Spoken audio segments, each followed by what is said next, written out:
How many times do you get somebody like that coming to visit you on a Saturday with ways to be able to hear you and you're not talking to her?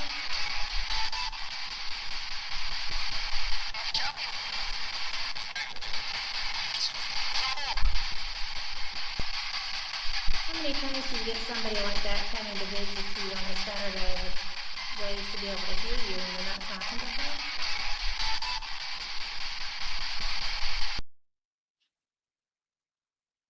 Hello there. I was just listening to that too. So I am so glad you're here tonight. I am Kat Hobson. I am your host. I am thrilled to be here tonight. You are listening to Paranormal Experience with Kat Hobson, and I have one of my favorite people joining me tonight. I know I say that a lot, but seriously, this really is. Christopher DeCesaere, is someone who went through just a bodacious time in high school. He was a track star. He was having, the best time. And all of a sudden, there were, breaks hit because he had a haunting in his dorm.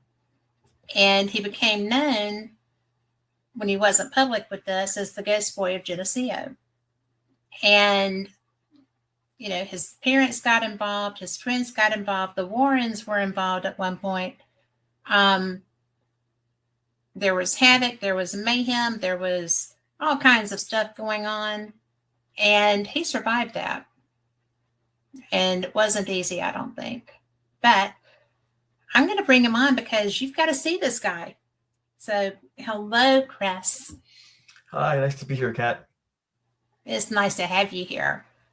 We were talking before the show. We did this the first time in 2015 when your first book came out. It's a long time ago. That's so much fun, though, because we've actually gotten to spend time together. And have you eaten sushi since then?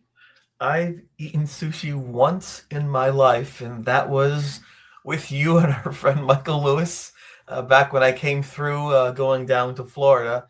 And you were the only person to ever get me to eat it, and I actually enjoyed it, and none since. So yes, you are the one. Well, I just didn't know if you had developed a taste for it after that and, just went wild with it, or what the scenario was with you on that. No, I just never been exposed to it, and you had said you wanted to try it, and I was a little nervous. My thought was perhaps it's raw seafood, which probably it is. And then I ate it. It was incredible. But then I thought, well, you're not around, so I don't want to risk it. You know where good stuff is. I don't. So that's the last time. So probably have it again when I see you. Well, the next time that you head down to Florida, you just come on back through here. Yes, it'll be my treat. That's right. Yeah, we've got people already coming in and saying hi. And, Vera, I'm sorry, I don't know how to say that. But is it Devera, or you'll have to correct me if I'm wrong? And Lori Dorsey is my best girlfriend that's working very hard on a condo that she just bought. And she has been painting and painting and painting and painting some more. So now she is just absolutely exhausted. She went to the beach to get some sunshine and away from all that. And she is listening. So Vince DeVera actually is Vince DeVera. He actually is the chief photographer for my latest book, all the landscaping photography and things like that. It's out in California. Very nice person. How cool is that? It's nice to meet you, DeVera. And I'm sorry I didn't know how to say your name, but it's very pretty. So I am just, I am so blown away by the life that this has taken on. Yeah. And, I know that when you experienced this haunting initially, it was very frightening to you. Yeah. I mean, we joked at one point about it's a good thing that you were in track because you were always running. And it was frightening. It was horrifying. Yeah, there's no context, which I know how to view it from. Unlike today, where we have many podcasts, television shows, movies even, there really wasn't much out about the paranormal back then, unless it was something very scary, And so this was kind of, as you would know, more of the occult back then in the 80s and 90s. And so we didn't necessarily know where to turn, what to do, where to go. And I didn't even know if what I was experiencing at first was reality. I thought perhaps someone had put drugs in my food, or maybe there was Right. I remember that. a gas leak in the room. Perhaps it was a practical joke. Maybe it was SAD. Perhaps it was hallucinations or mass hysteria. As a distance runner, you have to work through various hurdles in a race, especially if it's 42 kilometers, 26 miles, and you have to control your environment. And I thought to myself, I don't understand what's happening. How can I even function in that environment? And luckily, because I had some good friends around me and some resources that we use and approached, including Father Charles Manning from the church, and then Dr. Lawrence Kessler from the college, professor of psychology, we began to get a feel of what might be happening and perhaps how to approach it, handle it, maybe even survive it. You know, I know that there was the point where there was the injury in the shower. Yeah. How long did it take for it to escalate to that point? About a month. Well, I'm estimating, as in most things, you don't know what's happening till it happens. There might have been things occurring of this nature before I actually realized what was going on. But the first thing I recall specifically that I could say this is paranormal was what they call now a disembodied voice. And that was on February the 11th of 1985. And the shower attack was almost actually 30 days to the day, March 11th, a month after everything began. That was followed immediately after the blessing. The priest had come to bless the room, and it seemed to have worked. There were no more shadows, no more whispering voices, no more cold breezes, no more flashing clocks. But it seemed as though the spirit was upset at being pushed out, and it then began to go to my friends' rooms and where they lived and attack them. And that brought me to him because they'd say, "Chris, help me." And so I really couldn't escape from its presence. Yeah. Yeah. When it first started, because, I mean, I'm sorry, this haunting fascinates me because it's so much more than people even make up, right? Right. I mean, you couldn't, if this hadn't happened, I don't know that you would be able to write something that had all of these elements in it. I mean, it covers so much. Yeah, well, trauma changes not just your experience, but how you view life. You think differently. Sometimes there's a lot of PTSD that occurs, from severe moments, and that's because you want to survive. And sometimes that fear of not surviving can overshadow your logical mind. It can. And I'll give you an example. It has now been 41 years and 2 weeks since that thing came into my college room uninvited. And when that came to a conclusion after a few months, it's been kind of calm since then. But even though I should say to myself, that's ancient history, don't worry about that, I still fear every single night. I wonder if tonight's the night because it happened once before without my willingness or expectation. So therefore, it can then logically happen again. So to this day, after 4 decades, I still wonder, will something like that ever happen again? And I hope that it doesn't. So when you're writing fiction, when you're trying to create some kind of cool intimate experience, you don't think that way. In fact, you embrace things happening because there's more to write about. When you undergo trauma, whether it's domestic violence, whether it's drug addiction, whether it's poverty, loss of something you love, you don't ever forget that. Even when you survive it, and you really try hard to avoid that happening a second time. What do you do to try to avoid it? Well, that's a good question. I try not to notice things that might seem potentially of paranormal. And this is so strange. Here I am. I'm the ghost boy, right? I'm on Netflix. I'm all these, and I don't like even experiencing anything of a paranormal nature because my experience was so horrifying, so all-encompassing that we were hurt. People were hurt, physically hurt. That I don't like to engage in those things. Although I do recognize that my experience allows me to potentially help people in a similar circumstance. So unless I feel I can help directly, I just stay out of those things. I don't watch the movies. I don't watch the TV shows ever. I don't think I've ever seen great shows. Ghost GHI I might have seen one time. I've never seen Ghost Adventures. I don't watch the shows because it reminds me of what happened to me, and also because sometimes I wonder about the veracity of what they're doing. Sometimes having been both in front of the camera and then in experiences, you begin to see some of what goes on in some of the productions. And I remember talking to a few people who are very big in the field of the paranormal entertainment, and they admit, a lot of times they're forced to create experiences. They're forced to have something happen because the show has sponsors. The show has a set amount of resources. If nothing happens, then they have no show. So they'll kick the wall on purpose, then react to it a second time. And a lot of it stays. A lot of it is pre-planned or written. However, there are times, they told me, where things do happen and they're frustrated because they have to move on to another place. They really can't investigate like they want to, but they feel that by doing these shows, even if they're mostly entertainment, they can highlight historical sites, events, and people, share terminology that's used in the field, maybe some equipment they can use, maybe normalize it as a process of life as opposed to some strange occult thing. So even though they do admit that most of it is not real per se, they do feel there's a reason to have it happen, and people do seem to enjoy them. Well, I think that I would agree with that, because I know some of the people that do those shows too, and I've actually been on one, which was such a trip for me, because I was like, oh well, look, Here I am. it was terrible, but it was awful. But the whole point of the that enterprise is viewership. Viewership sells ads. Yes. Ads sell soap. You got to have soap. But that's why they called them soap operas. Did you know that? I believe that. But, that makes sense to me. So, when you were going through that, there was nothing funny about that to you. No. And I mean, at all.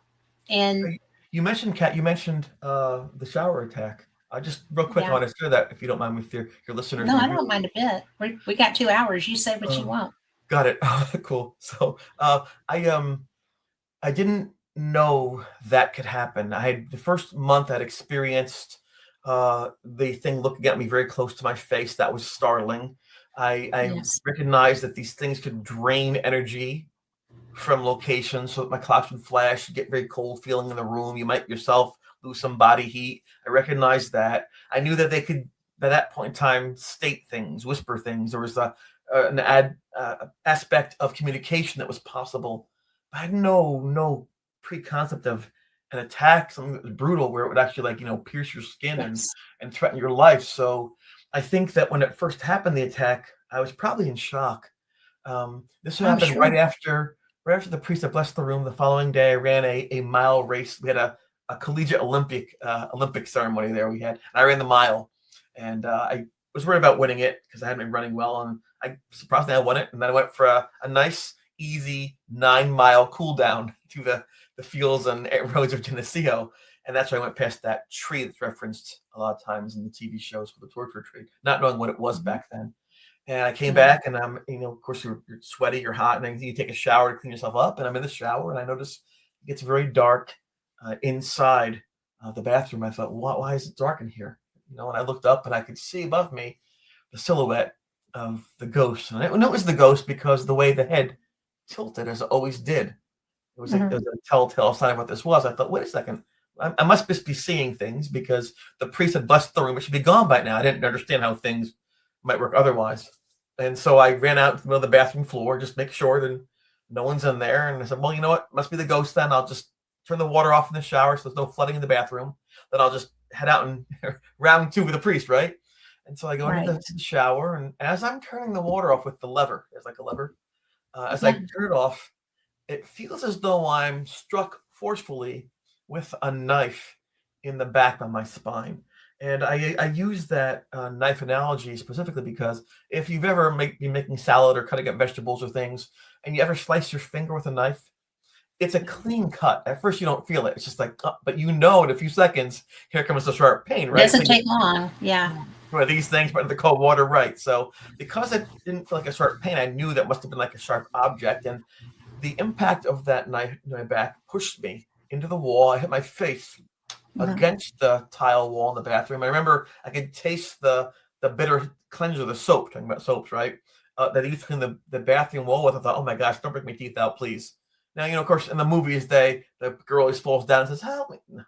I always told myself that you don't start a fight, you finish it. So someone's attacking me, I'm going to fight raw morphin. So I turned blindly and I just swung out to hit whoever's there, a good punch to the face. And then I was young and strong and healthy back then, so it would have been a fierce punch, a haymaker, and I smashed out through the shower curtain. The shower curtain fell down a little around me. And then when it settled by the floor, I looked and there was nobody there, but I could see in the mirrors, which are above the two sinks where you brush your teeth and brush your hair. I see my back. What the? And I can see my back there was no knife there. There were these 3 scratches of uneven length. And it should have been like 5 if it's a hand, right? Or 1 if it's a knife, but there were 3. I thought, that's weird. And they're already bleeding. And I remember I remember telling myself, I felt bad for that kid because I just recognized in that moment, he's in trouble. Almost like out of body experience. And either because of the cold or the shock of what's happening or the pain of what was going on with my back, I fell to my knees and I screamed, who are you? What are you? Show yourself, you coward. And there was no answer, just the dripping of the shower head for where the water's still slowly dripping out. And I fell onto the bathroom floor. If you think about it, it's disgusting. It's a dirty, wet boys' bathroom floor. It's probably the worst place you ever fall, but not where I would want to lay down. But, but I didn't care. I had to collapse. Well, at that point, you have to get some respite. I had to study myself, right? And I said to myself, this is bad. I think I'm dying. And my mother had given up everything to have me. She was going to college and had a bright future. And, when a woman went to college back in the 60s, it was very unusual. It was a nice opportunity. And to have me, she gave all it up. And I thought, this is horrible. Here I am. I'm a teenager.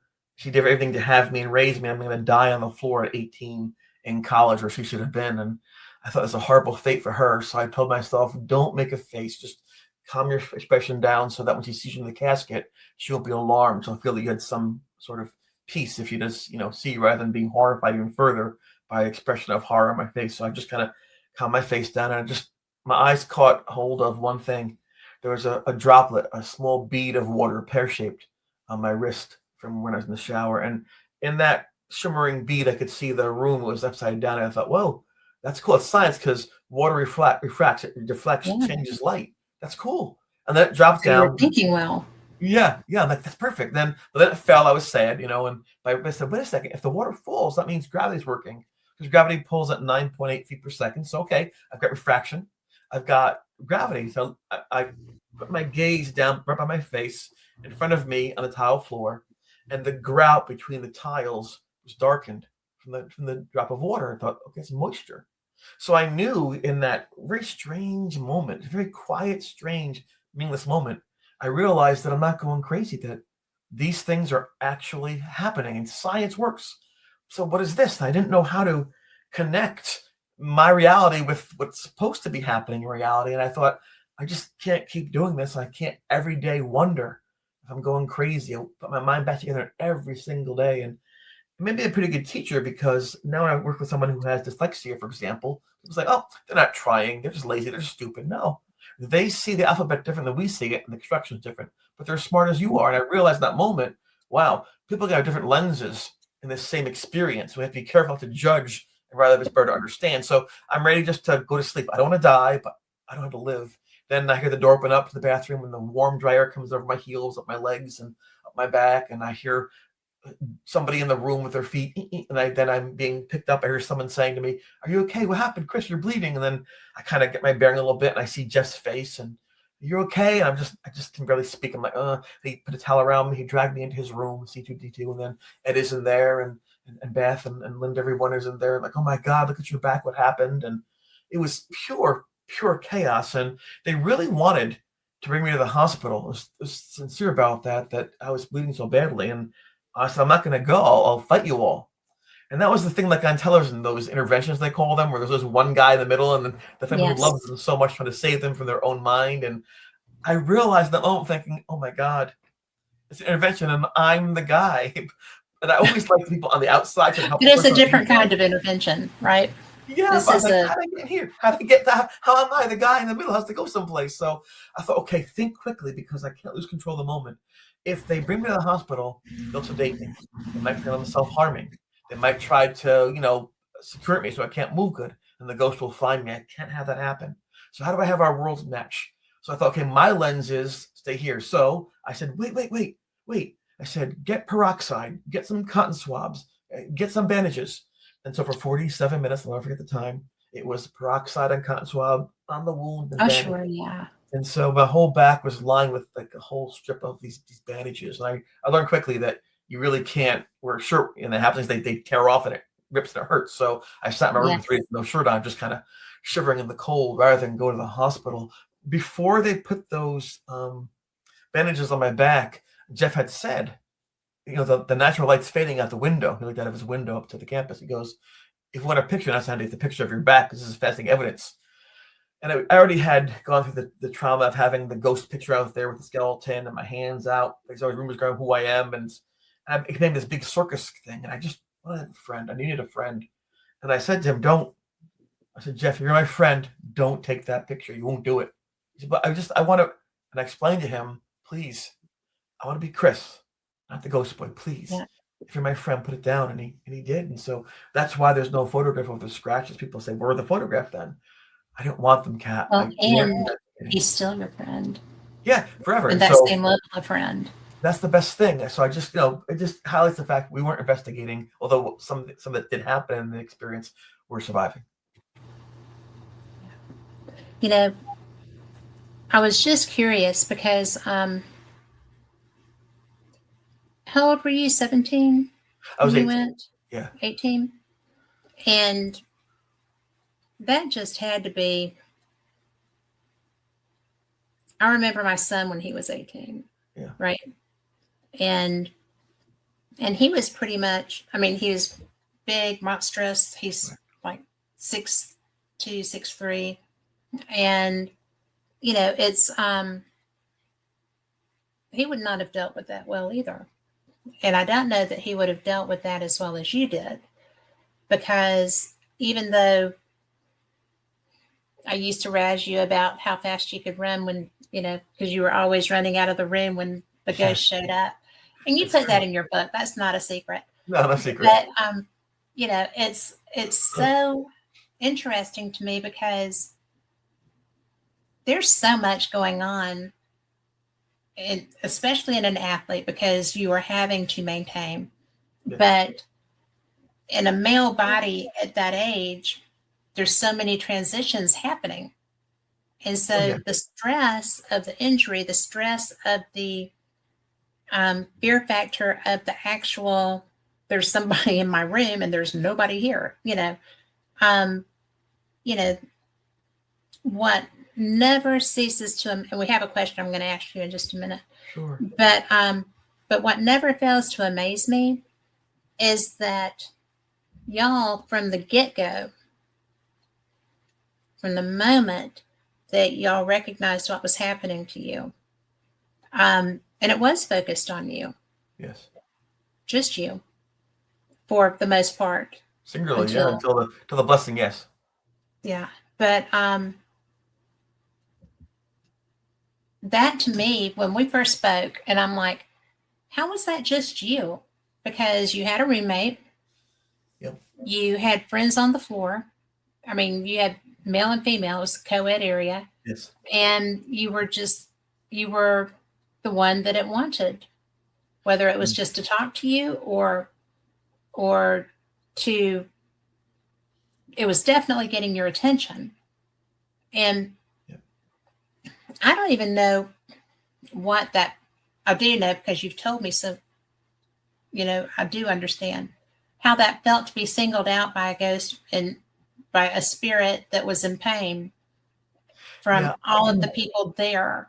How you were the one that was going to make them better. I didn't want people to find anything out. I didn't know how to deal with myself. So before, the whole dirty laundry phrase, dirty laundry. I didn't know how to handle it. So until I did, I wanted to keep it a secret. So I told Paul, my roommate, the second day of the haunting, not the first. I don't want to in any way influence him. I didn't know what the cause was. And when he, though, saw the thing by the foot of the loft with the head rising up, and I see it. That's brilliantly depicted in episode 1 of the Netflix show. Then I realized, okay, if he's seeing it, not knowing what I'd seen, then it's not internal, it's external. So at first I was relieved, yes, I'm not crazy. And then I thought, oh, there's a dead thing in the room. That's probably worse. So Paul and I knew. And then I let Jeff know that strange things are happening. And Jeff was an English major.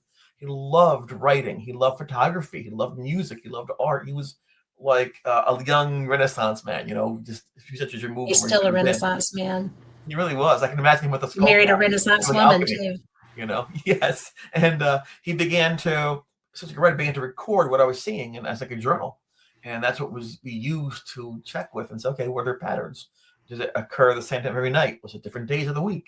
Did the weather impact things? We ate. We're trying to look for variables that would help us understand and maybe even control what was going on. In my suite, there was myself and Paul and Craig was there for a while, and Ed and Jeff and Brian and Luke, lots of us. And then there were 4 quads. So you had about 30 people at all times running through. I didn't want people to find that out. I wanted to have a normal life. I wanted to be Chris, who's the runner, Chris, who's happy, go lucky, and just likes being around people, not some kind of gargoyle that, is dealing with these strange voices. And so my primary focus wasn't thinking about why I'm being targeted. It was, how do I make it stop? And then once I make it stop, I won't care who's targeted. It won't happen anymore. I'll just end the whole process. I think it's because of being on a cross-country team. It's always about the team effort. So I was fortunate. I didn't always dwell upon, woe is me, woe is me.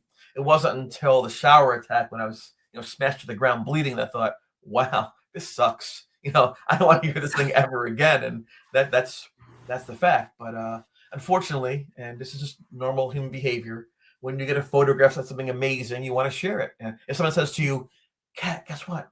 Guess she's pregnant. It's not exciting. Don't tell you, but I won't. Be Kappa's so happy to say, guess what? Don't say anything, but this person's pregnant. Yeah, you know what I mean? Like that, or they're getting married. It's human nature to kind of share things. Telegraph. Yeah, telephone. Right. And so I wasn't surprised that once Jeff showed the picture of this ghost skeleton picture, that it would start to span to the campus. That's what became known as the Ghost Boy. And it's one of those things. I hated it because it wasn't me. But over the years, I've grown accustomed to it because people understand me through that label. Well, and, I really think that the fact that you wrote the book, the first time I read it, I was really filled with empathy, but that's what I do. And I feel people's experiences. Right. And when I was reading that, I was like, oh, this is, and especially when, and I know we'll get to it when your dad came. Yeah. What a blessing to have that dad, but I am just so fascinated. Now, when we were talking about the shows, okay, and we both know that ghosts do not work on a schedule. They do not. And they don't hear what it's their own schedule, apparently. Huh? It's their own schedule, not ours. Right. So they don't they don't care how much money you've got tied up in the lighting for this shot and blah blah blah. But although they have gotten much better at shooting on the run now than they were initially when the show started. Yes. But the equipment's better. But when you were talking about, sometimes there is a need to get something and go on. And Jan in chat wanted to know, does that frustrate you being someone who has experienced a real thing and you would like to see the real, nothing but real stuff? How does that make you feel?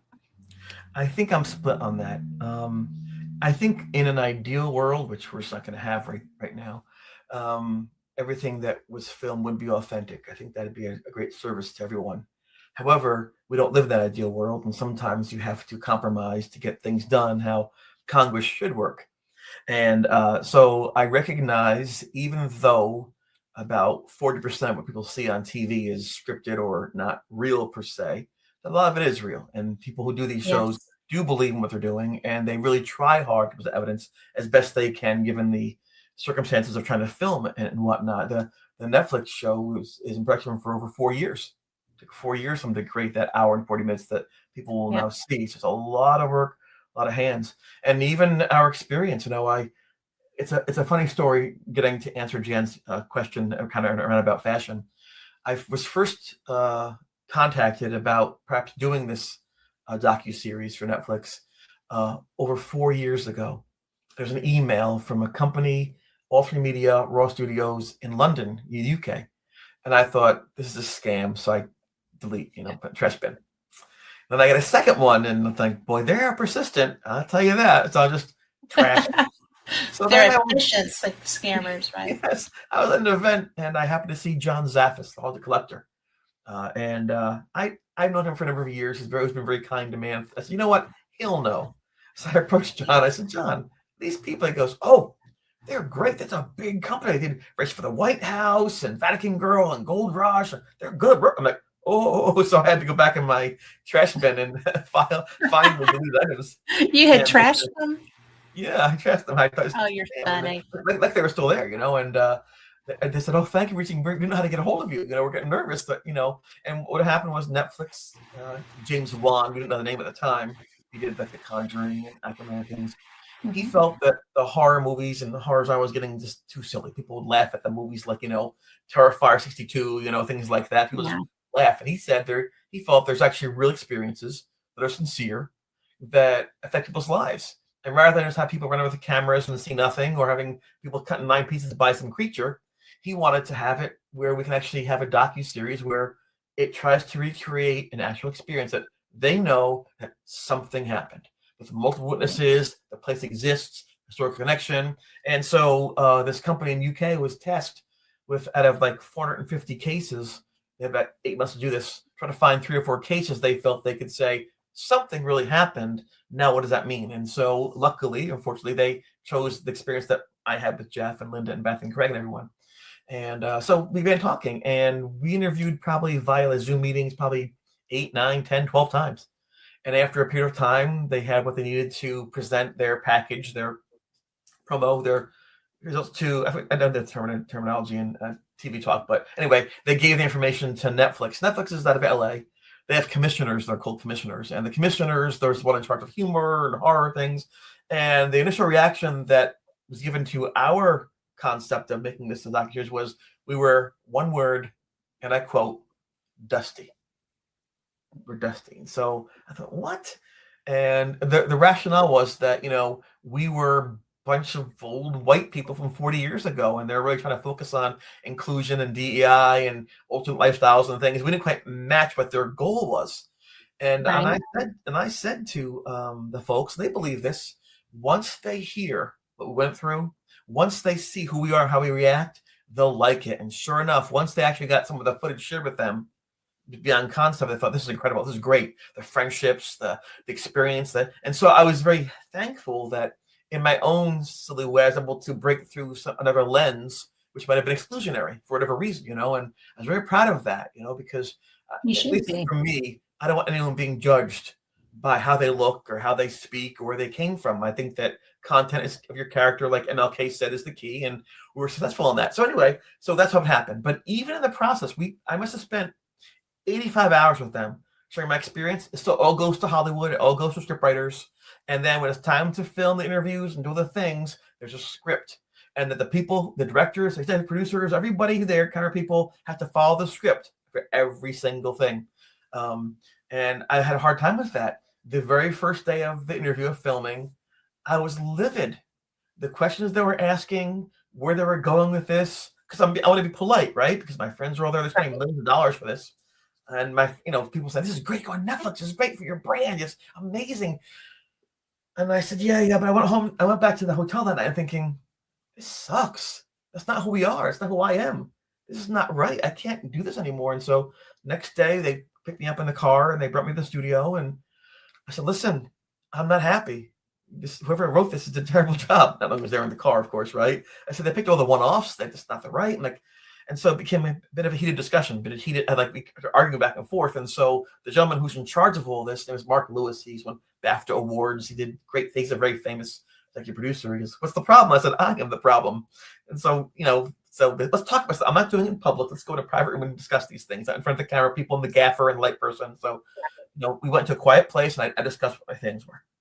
And so we made a compromise. I said, if you don't fix this, the train leaves Rochester at 11 o'clock. Amtrak, I'm on the train. I'm going home. I'll get my ticket done. Of course, they can risk that. They already filmed Jeff and everybody else, So I had them where I wanted them, and I knew that. So this allowed me to negotiate. And so from there on in, before every time we went to a session to record, they told me ahead of time what the goal was, what the direction was, why they're doing this, and I was able to push back and correct some of those things. So this way, it didn't seem like I was some little kid in the basement doing Ouija dolls, smoking pot, hitting the world, because the opposite was true. I loved everything, and this kind of jumped in there. So I understand how that works. So in answer to Jen's question, I accept this is the reality. And I can tell you that I think for the most part, those shows do a positive service, as I mentioned before, in that they help to inform, to entertain, to expand people's vocabulary and horizons. They call attention to historic sites that might otherwise fall into ruin. They allow friendships to build around common understandings and events. So although I take a grain of salt in recommending certain shows, a lot of people on the shows I do like a lot. They're good people, and I'm okay with them doing what they do because in the end, it's a free country. Fair enough? That is fair enough. And, it's really funny because I like some of the people that get laughed at. Yes. And I know better about some of the people that don't get laughed at. So, and you do too. And it's so interesting to me. Boy, it's dark in here apparently. But I didn't realize that. But I have investigated, now I've investigated in a lot of places around the world, but it's so interesting to me that the people that do investigating, real investigators that are out in buildings and, going through trying to find where that castle was hiding behind that hill, whatever, and, they seem to be working as individuals with the same goals. Yes. You want to, because you've experienced it, you don't go seeking it. I've experienced it. I do seek it on occasion because I want to be able to document and understand what happened, what it was that I experienced, why I experienced that. And, it's really funny because the show I was on, I was terrible on that show, but, and that's okay because it's not what I do for a living, but it was so funny because, I pissed off some ghosts in a jail. Okay. And I was obnoxious. But they had been obnoxious first. And so you're standing your ground. I did. And, kind of maybe I was obnoxious first. I don't know. It was give and take. But I mean, I'm hearing all these sounds. Fair about it. At least you're fair. Everything is banging. There's nobody there. Right. The cell doors aren't moving. All the stuff is happening. And I'm getting mad because my computer's messing up. I'm trying to do a live broadcast from there. It wouldn't work. So it turned into a big thing. And when they were interested in the jail, the person that owned it said, she had this happen. Why don't you talk to her? And it was funny because this was a show that I thought was hokum. Right? Because of who was in it. It wasn't Zach. Everybody thinks Zach is full of hokum, but that's not who it was. And they weren't. I mean, the producers were amazing. They investigated too, as they were filming. They were part of it. And I've not seen that before. And one of the principals there was sitting in a chair and got poked. Was sitting upstairs And I don't know if that's the first time he had ever actually been touched, but he reacted, and it was really obvious that he was tripped out a little Yeah. bit.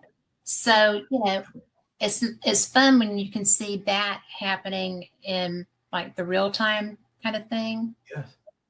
Well, But that's not unusual, Kat. That's not unusual because if you think about it, the producers, directors, camera people, they're all focusing on what you're saying and what the place is known for, correct? So they're looking for ways to expand on that or to show that or to create that moment. So yes, that moment they're actually open to these things. They're listening for sounds they could use. All of a sudden, they become aware for the first time. Wait, I heard a voice. So even though they are non-believers and they're the crew and not the talent, they sound to become very invested in it, initially because they wanted to make a good product for their career, but then they realize, wait a second, this is actually pretty cool. it's happening. Yes. Yes. And that moment of realization, because when the person got touched and knew that they were the only person there, and they weren't doing Estes or anything, I don't think. They were just up there talking. But that butt scooted right out of that seat because it got poked in the behind, scooted right out of that seat and was gone. And I was like, oh, well, there you go. It really is real. But, I think that what you did with your experience, and we're going to get back to some of the other stuff in your experience, if you don't mind, in a second. But I think that what you did through how you shared that, and the way that you and all of your friends that worked with you to do this have had a lot of support through this, through people that love you. And it's really been cool because documenting, and not just the pictures, the notes, everything. And yes, when you went to your priest, and when you went to, I do want to talk about the Warrens, but and we will. But it's just so interesting to me how you got, because I didn't want to keep talking about other things. So, it was so cool to me how the documentation, which is what sold this project, but the documentation from the get-go, he was into this. I mean, it was so crazy. Yeah. Because what 18-year-old is going to think of that? I think each of us has our own unique skill set, right? It's one of the things that I kind of like about being human. There are things I don't like about being human, but there's some things that are especially wonderful, which is like the uniqueness and creativity that we have. We can expand people's minds and experiences. And so, growing up, I was very lucky, as you mentioned prior, to have two parents who loved their children, who looked out for their children and tried to raise them to be both successful and, as importantly, kind. Yes. And so in doing that, and sometimes we were upset by being so sheltered, my friends go to these giant drug parties, we're home watching the car, but in the end, it was a great choice they made for us because we didn't know any better. And the running helped me to stay out of trouble as well, because those were like track meets and college, and, running places and big events. So it was great. But when I left my home, I left my base. Everything I knew was back there. And so it's a risk. Sometimes if a dog is chained to a dog house in the yard or in a fence and they get out somehow, they don't know what to do in the world. They rent their cars. They don't know how to really adapt. And so the one risk I had associated with having such a great childhood, which I would never get for a million years of trade, was I wasn't quite sure it was out there. And fortunately for me, when I got to Erie Hall, not only was Paul there, who was my roommate, who was a very regimented, very clean, very focused individual, and funny too. Jeff was the next door, and Jeff was, except for my father, the most intelligent, creative, thoughtful, kind, giving person I'd ever met. And when I say he opened my mind, I'm not kidding you. He introduced me to the European pop invasion with Eurythmics and Peter Gabriel and David Bowie. Like music was crazy, and he had me listen to the old classics like by Bach and Chopin. He talks about pointillism, impressionism, and well, he's just an incredible person. But the most amazing thing about Jeff was that he could find joy in someone else's accomplishments. It wasn't a contest. Some guys were like, "Well, you have 4 and I have 5." Some guys are always competing every step of the way. And sometimes when you're an athlete, you have to compete, right? Not him. He could honestly enjoy your accomplishments. And so how that happened, that's fascinating. And I thought, that's a good human being right there. So I kind of hitched my friendship to him in that moment, thinking, and for him, he was rather reserved, he was more of a watcher than a doer. He would like his camera wherever he went. He had his notebook, his journal. He couldn't believe it around the house naked at the time, like, ooh, I was speaking to the college. That's crazy. How do you do, like that? So we're kind of yin and yang, and it worked out very well. When he was younger, he had seen those shows like In Search Of, and That's Incredible Things, and he thought that's really cool. Learning boy narrating, and he was wanted to know, are there vampires and Sasquatch and UFOs? And as he got older, in his teen years, he thought, I don't really see that though. It's not like it's real. And he kind of just despondent, like, darn, they're like fairy tales, like the Easter Bunny. That's terrible. Like, oh well, whatever, childhood dreams. And then when I came running into the room, and I'm like, there's a ghost. He's what? I mean, I think that it's what he always wanted to prove. There's something more than going to work and punching a clock, eating your lunch, going home, punching the clock, and going to sleep. And I think that he was just, as a human being, and throw out the concept there'd be something out there beyond the mundane. And so I think he was actually drawn to my experience. I think that when he was journaling these things, he did so not just out of obedience to a friendship, which is part of it, but I think part of him was nourished by these possibilities of spirituality, of life beyond death.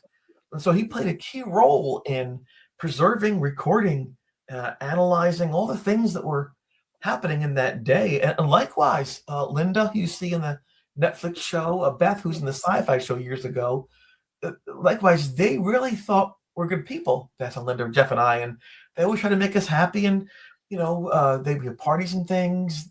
They always included us in these social events. And I was very thankful for that. So when things got crazy and I became the ghost boy, people began to pull away because what they perceived was me being different now. They stayed as my friends. Those are truly true friendships, and it allowed all of us, I think, to navigate with the friendships through a horrible time, because it's like what's that term? Like a blood brother. We suffered so much together that we became a family. We were bonded by our experience, and nothing can really, you can have waves in a friendship, ups and downs in a friendship. Nothing destroys those friendships because they go beyond any single moment or thing. So yes, I'm very lucky. We're all very lucky to have had the friendships that we had. And the cool thing about the Netflix show is that they focused on friends and family. It wasn't just about me and Jeff running around getting evidence. You heard Linda's backstory, nice. And right, and all these things. And I thought that was fascinating. And that came about because every show looks for a direction. What's the main point? Initially, they're going to have it very, very evidence-based, a lot of music, like almost like chronology. And then they saw the friendships. Oh my God, it's 40 years, they're still friends. They talk so naturally. This is not a show. It's real, and they're bonded for life. And they thought there was a movie called Stand By Me. Dun, dun, dun, Yes. dun, where the young kids walking the railroad tracks looking for a body, written by Stephen King. And even though they find the body, it's not about that. It's about their experience on that train track, on that path to that goal, and how they became friends. And so kudos to Mark Lewis and to Simon Mills and Kelly Nobe and Wilson McLean, to Mark Atria, to those people who helped navigate that production towards the friendships, because at the end of the day, as they say nowadays, Kat, you could debate evidence until the cows come home if you still have any cows in the yard. But the one thing you can't debate is the value of friendship that lasts and endures. Well, and you're absolutely right. And I'm going to say that's very poignant to me, because I don't have a lot of people that I was young with. Because parents divorcing, mobile, all the stuff. And the most important one from that period died recently. I'm sorry to hear that. And so that was that was my big, you know, holy crap moment, right? And it wasn't a good death. You know, it was not a good death. And but his faith was always going to be strong through that. So, but you know, it's so grounding.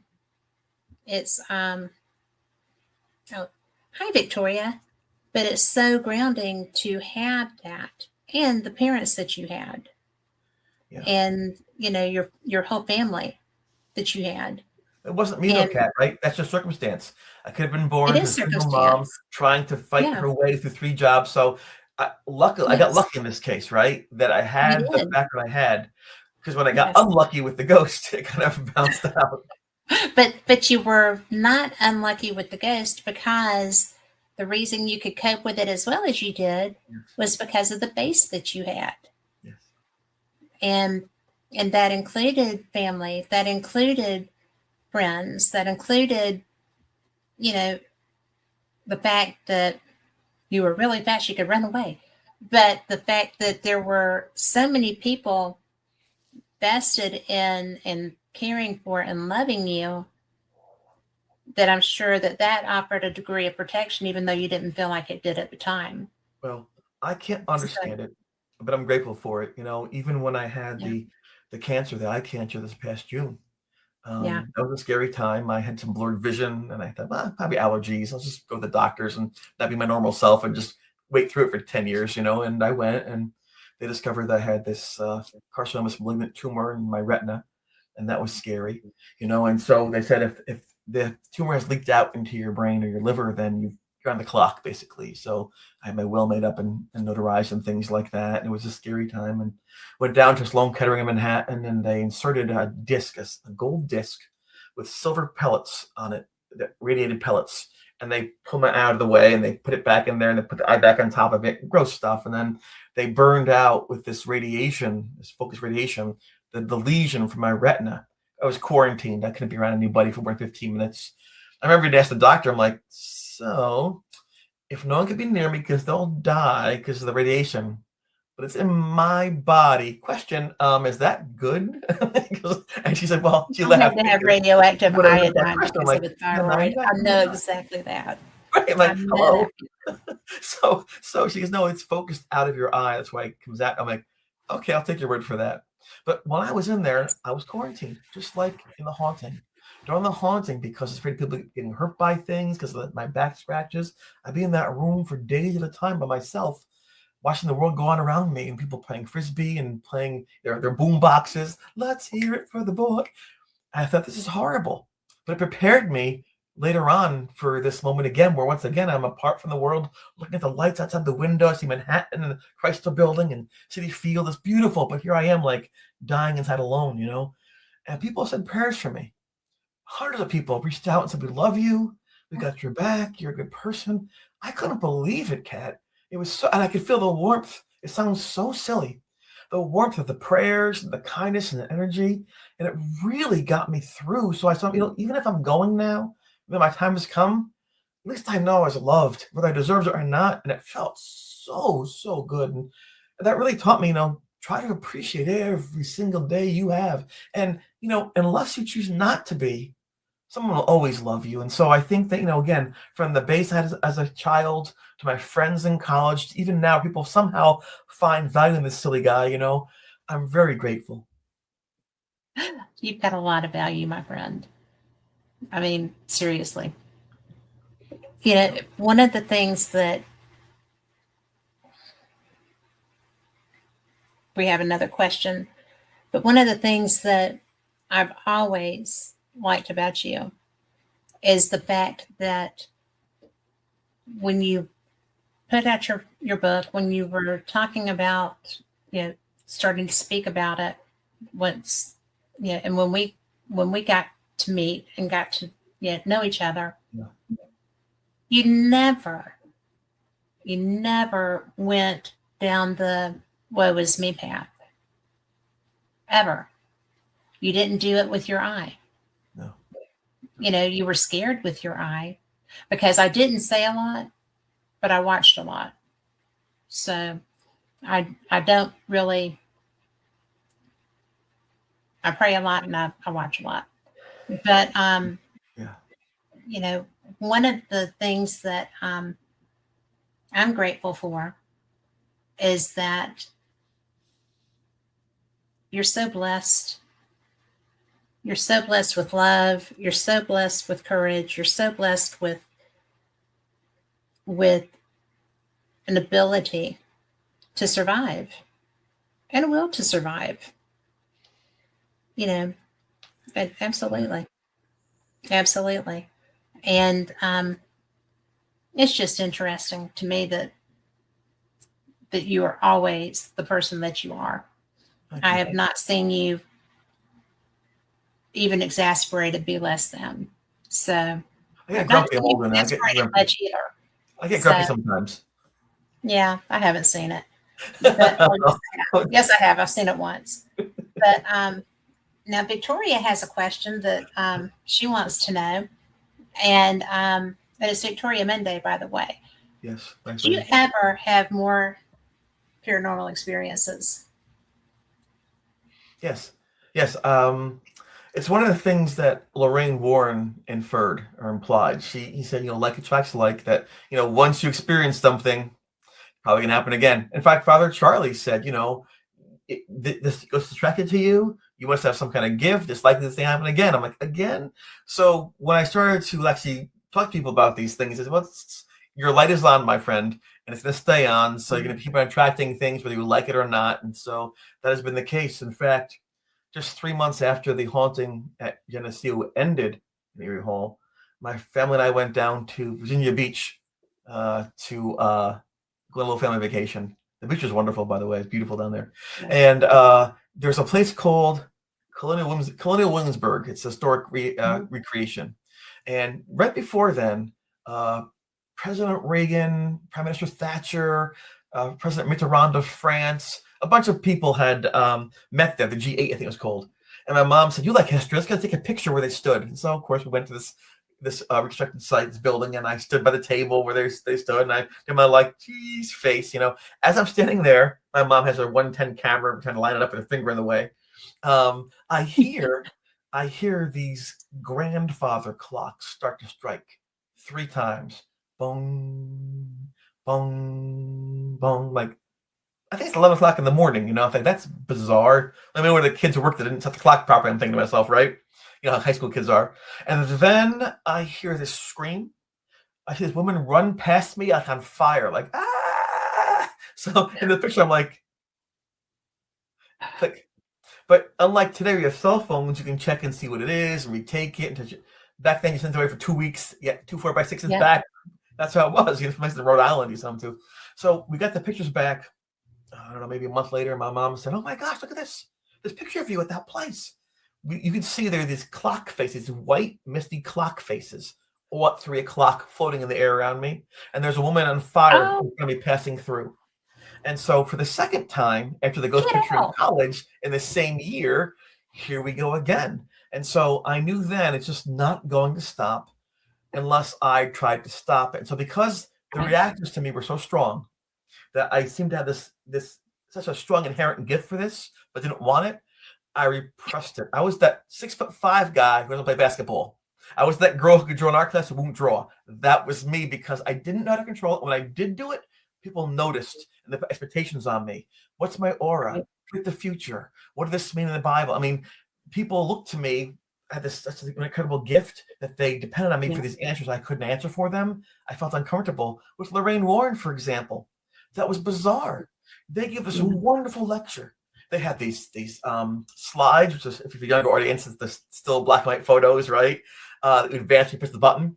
They had these things they called EVPs. I'd never heard that word before, phrase it, electronic voice phenomena. And they played these things for this huge audience of hundreds of people. I just went because Jeff said I should go and it was free. And in fact, I have the poster from their lecture right there that Jeff showed to me, the dining hall table at college right there from 1984. In any event, so we went, and then at the end, Ed said, "Come up, meet Lorraine, say hello." And Jeff was like, "That's incredible. Let's go meet Lorraine." Just like you see in the Netflix show, you know. And I didn't know. I'm like, I'll be polite. And Jeff pushed me ahead of him, so I have to go first. I thought maybe to give him more time to ask his questions, you know, get him in line. So I got to the stage, and she said, "I will not shake your hand." And I looked behind me like, who's she talking to? Who's misbehaving? You know, was my friends at college just being a moron? It was me. I couldn't understand it. And then she said, and this is not in the show, "I won't shake your hand. I don't want to know my future." I thought, what? And then Ed put his hands on me and pushed me off the stage.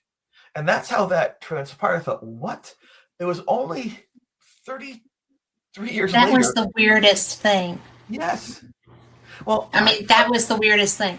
And how would she not know her own future when you were going to show it to her? Well, I don't know. So I had no idea. All I know is that to her, I was It's so probably a bad weird. person. Maybe I was evil. Maybe I something wrong with me. I don't know. I was Not even. I was so sad by it and so hurt emotionally because they're famous people and I'm some nobody and they threw me off the stage with all my friends that I didn't go on. They went on an investigation across the campus after that, and I didn't go because didn't want to be around them because I was embarrassed, you know. And Yeah. anyway, I so would have been. I mean, I get that.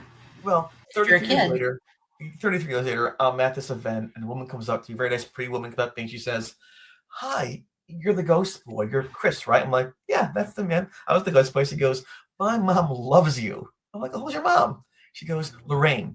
I'm like, "Lorraine who?" "Lorraine Warren. I'm Judy. Nice to meet you." I'm like, so I said, "I'm very honored by that. Thank you so much, but you have the wrong Chris." It's another Chris. She did not like me. Let me tell you what happened when I met your mom and dad. And she laughed. She goes, "I know about that." So here's the backstory. And sometimes, you know, we're smart, we're educated, we try to be observant. We don't always know everything. One of the reasons Yeah. relationships fail, things like that, we're too much our own feels. So Judy didn't like scary stuff, much like me. And her parents were constantly going from college to college to college, touring and showing the evidence. So Judy would go along with them and she'd wait in the car and she'd do like crossword puzzles and word searches, things like that, you know. Well, on this one occasion at Geneseo, her mom came back and said, "Oh my gosh, there's this young boy there with the blonde hair. His aura was like outrageous. His aura was so vibrant." She used the word vibrant. I couldn't say anything. I'm trying to read people, the audience, we're trying to get there, you know, trying to glean things. He totally blocked me. I thought maybe he'd be my future. I don't want that to happen on stage right there. So we had to push him off. He was fascinating. So That's so cool. what I took as a horrible insight and an embarrassing, you know, thing, actually, if I stayed around longer, if I had pursued it, I would have found out it was actually that she was so overwhelmed by who or what I might have been. It was actually a compliment, right? But who knew? I had a chance to meet her a few years after that. I declined. At the time, she had advanced Alzheimer's. She wasn't in dementia. She wasn't always coherent. I didn't want to go and see her a second time and scare her again, you know. So I figured, out of respect, this was very nice of me, I have to say for myself. I really wanted to say hello, meet her, and say, but I declined to meet her formally because I don't want to be a burden to her. And so I think, looking back, people say, "What's wrong with you?" I think it's the right choice. I really do. I think you did too. And another aspect that makes that even kinder is that if she reacted to your energy that way when she did not have full-blown Alzheimer's, then What would happen? having it would have been much worse. I was aware of that. And thanks to her daughter, Judy, for allowing me the opportunity, for making the outreach, for telling me what actually happened. I know that the Warrens, who were trailblazers unconditionally, have mixed reviews. People have yes or no, they're pro or anti. It's almost like politics. Yeah. But I can tell you that my relationship with them, in terms of how it affected me during the haunting, following their advice, was very good. My relationship with their son-in-law and with their daughter has been very positive, and I benefited greatly from my experience with them. So that is my own personal experience and lens by which I view it, you know. And for me, I can now tell my grandkids someday, I say I knew them. It was pretty cool. So yeah. Well, you know, I always, because I know a lot of people that knew them, and I do not know Tony and Judy, but I think that from what I know, I would like them. He's kind of gruff. from what I understand. Well, But he's very direct, and yes, I I don't have think a problem with direct. you would like meeting them, regardless of politics, policy, or ownership of the museum. And you would like them because, as you said, they're very direct. But you'd like them also, I believe, because they use the same terminology, they have the same viewpoints, and do the same things that Ed and Lorraine Warren did. So they're like a link, a physical connection to, what the Warrens were. And if you have any, if Okay. you value what they were, you appreciate that. If someone's the mindset, well, I don't know, I think they made things up and this and that, then if, you probably wouldn't like being near them because they would then be perpetrating the same con. But I find them to be very sincere. In fact, I mean, even a kind, smart person like myself with them can be wrong. We all make mistakes. And I think when the spotlight's on you, mistakes are easier to make and they're magnified. One of the reasons I was very scared to go on Netflix is because they can make you say things by editing, make you an absolute fool to 5 million people. And I can't correct that ever again, which is one of the reasons I had that visceral reaction to things not being correct. But I can tell you that Lorraine, when she spoke to you, she didn't make things up. She believed, whether right or wrong, what she was saying was true, and it made for an authentic, meaningful experience. I will never forget that. I knew when you spoke to her, that's what she was telling you. That was her viewpoint, and she stuck with it. And so I appreciate that. I like people like that too. Kind of, I mean, people get offended sometimes because I'm pretty direct, and I really try to live by, if you can't say something nice, don't say something at all. Right. But sometimes you have to. You're put in a position where you're not going to be able to walk away from that. I understand that. Yes. As a parent, I understand that. Yes. As a professional, I do too. Yes. So I am, and I'm not quiet and shy. No. You're kind of sometimes shy. Yes. But not for long. But I've never been accused of being a shrinking violet. So it's just one of those things. It's just fun though. I love people. I love to talk to people about paranormal. I love UFOs. You live life. But you would be so. I got diagnosed with ADHD, and it's an adult. I know that. Well, this is new, right? Because college and loss and everything else just made it go. Right. So I have been, because I was always aware of what's around me and stuff. And so now it's just kind of like, oh, behind the little animals kind of thing. If I'm learning how to live with it, because I thought I had Alzheimer's, but I don't. But I thought I did. And I was just like, so I got tested, no markers for Alzheimer's, but everything for ADHD. And the guy said that I probably had it my entire life, and just, old woman things kind of kicked it into gear. Right. But I have found that as I learned how to maneuver around that, and poor Carl gets, the brunt of most of it, him and my husband. But it's interesting, and it's kind of enhancing, a lot about me, gifts, some, experiences and whatnot. I try not to focus on that right now because it's very enhanced. Right. But it's so wild. I cannot imagine what Lorraine went through with Alzheimer's, with her talents. I agree. Yeah, that is something that frightens me as well, because during the haunting, there were times when I couldn't quite tell if I were awake or asleep, if I was seeing or wasn't seeing. There's that one sequence where I'm pulled to the wall in episode 2, that speaks to that, and it's very scary when you're not quite sure if what you're perceiving is the reality that other people have. It's hard to function in that, and it leads to criticism and even dangerous scenarios. What if I think I'm awake but I'm sleeping, or vice versa? You know what I mean?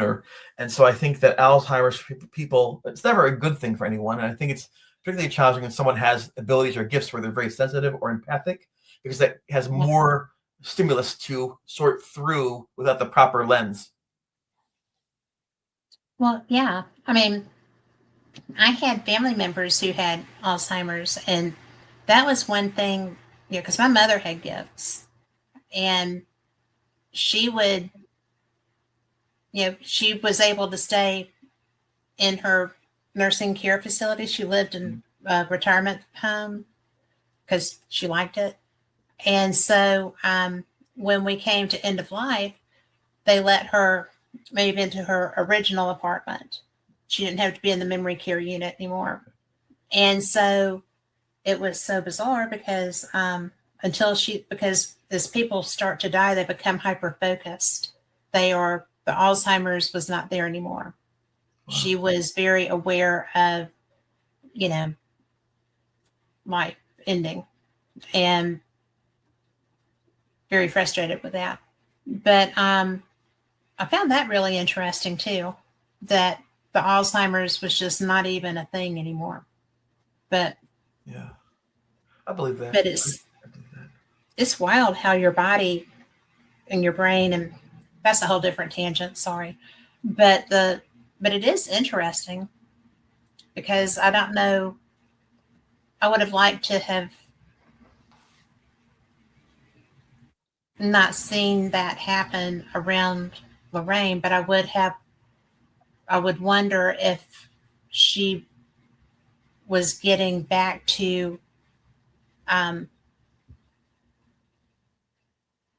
being able to focus and to be aware. It's just the things that you don't think about very often, but I mean, she was such a gift.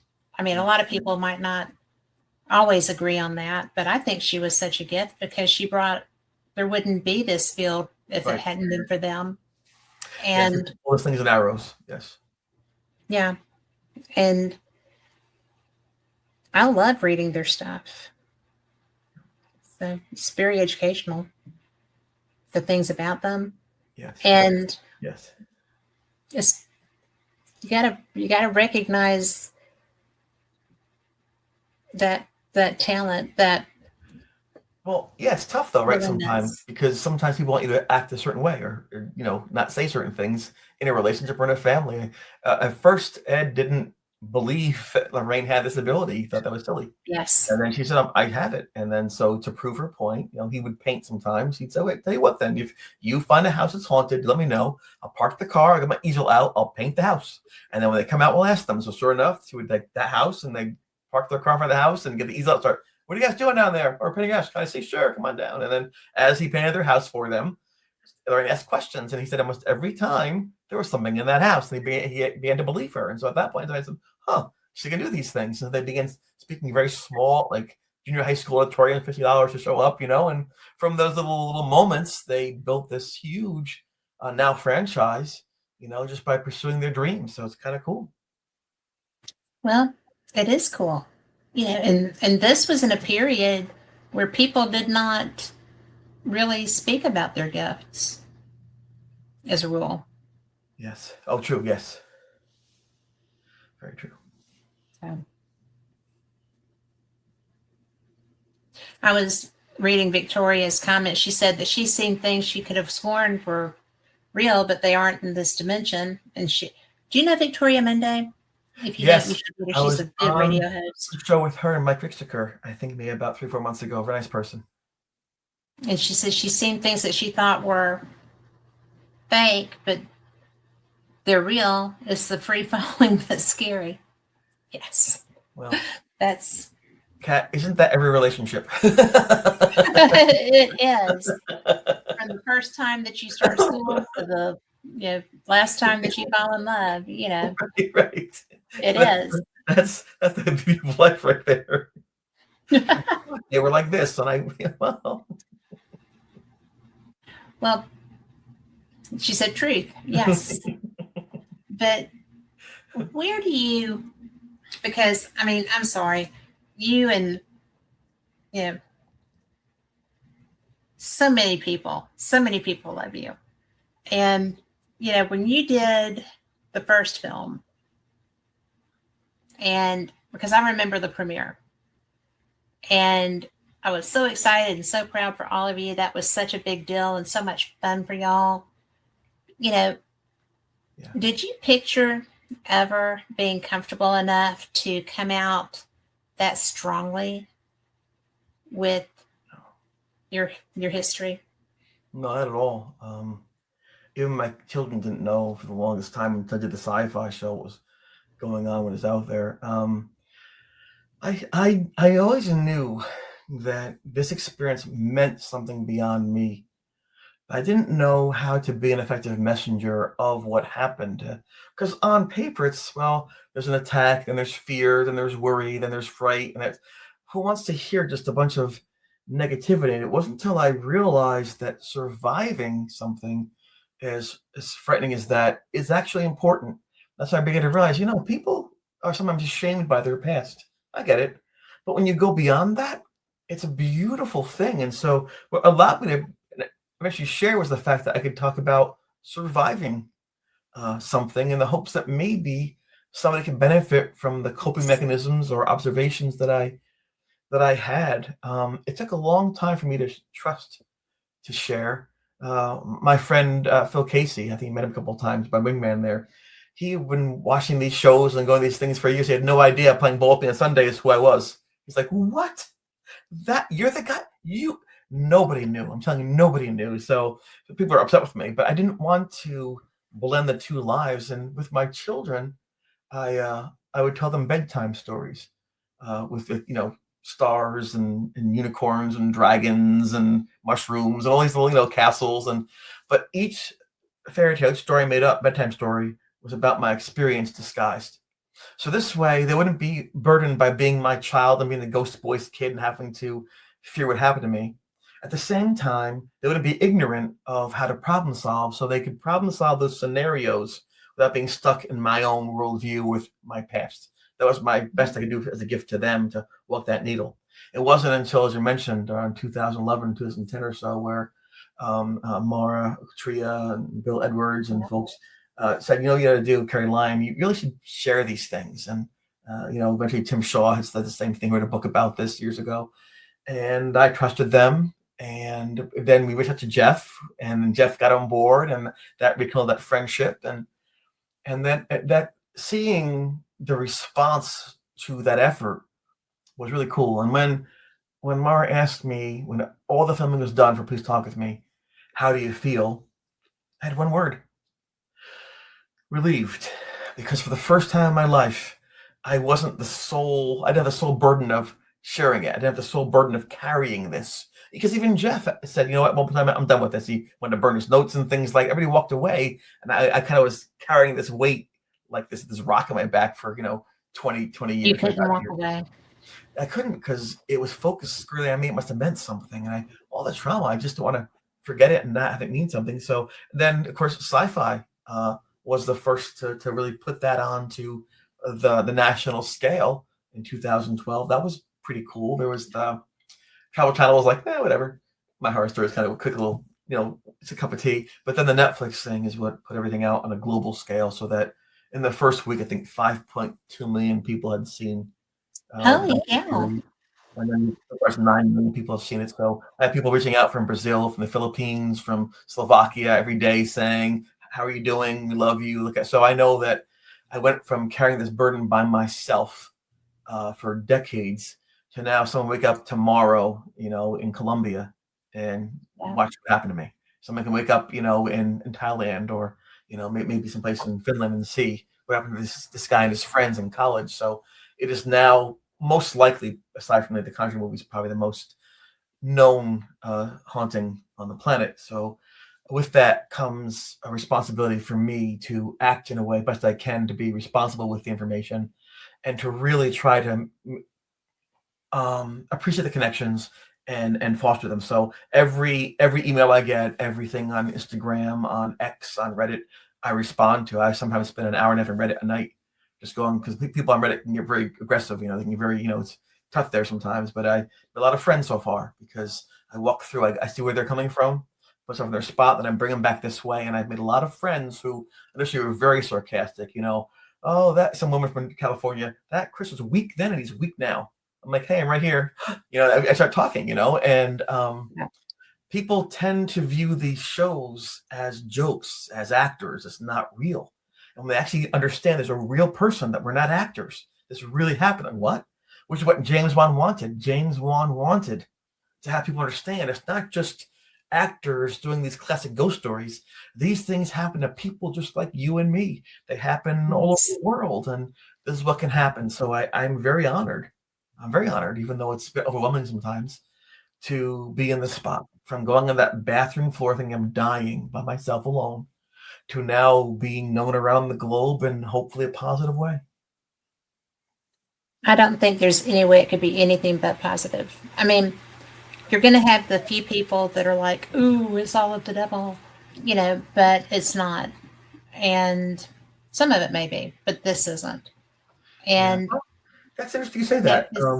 I noticed, Kat, that people do sometimes good, well-behaved people who live very clean lives do sometimes fear the devil, the idea of the satanic being involved in the paranormal. I've seen it more often than not, probably. Yeah. I think it's a symptom of not wanting to be pulled into something that might harm them. A lot of times, the Western faiths we talk about the idea of salvation, the idea of faith, right? See without believing without seeing, and things like that. I think the people are their best foot forward, and just like anything else, I mean, alcohol can be fun to have, right? But it can kill you.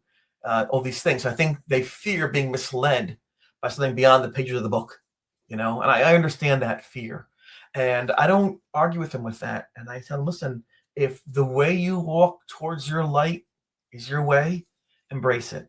But allow me to walk my way towards the light. I would appreciate that, and I get very little blowback after that. Yes. Well, there's not really much to say after that.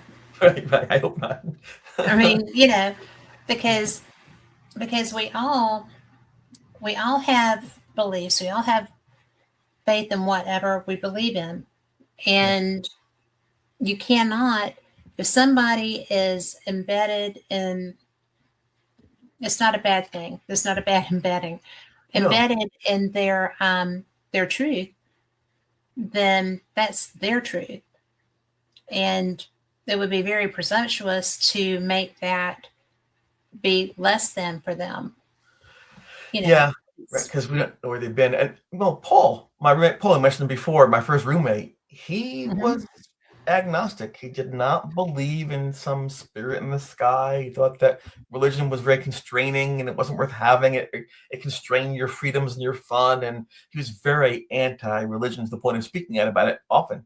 And even being angry at me for going to church once in a while, But when that thing was in the room, it wasn't me and it wasn't Jeff. It wasn't Bethany. It was Paul who said, let's get a priest. So again, it just shows you that sometimes we react to our own fears in ways that aren't healthy until we have no choice but to face those fears. So I admire him for that. I admire Paul for going directly against what he strongly wanted to believe in, and to do something that would help all of his friends and himself. So kudos to Paul. Well, I had forgotten that. But that's very, it's been a while since I read this first one, right? But I just find it fascinating because I was so surprised by how little the priest did to help you initially. Oh, okay. Well, it's probably worse than you think, and let me explain that. In the movies, they always go to some big, giant, picturesque church, and the priest opens the door, and he's like 7 feet tall with a shock of white hair, and he's like, in the name of, it's like, yeah, get him, Jesus, kind of thing. That's what movies are, right? We went to the morning after all those crazy things happened with the ghost being in the room and things being torn apart. We walked up early in the morning, must have been 7 in.m, freezing cold, our hair was like this. And we went to the Catholic church, the Roman Catholic church called St. Mary's up in town. And the priests would not see us. There had been an incident a couple weeks before where some of the college kids stole a communion wafer to prove it wasn't holy, that it was just bread. They stole it. And so there was a thawing between a relationship between the school kids and the church. It was a bad time.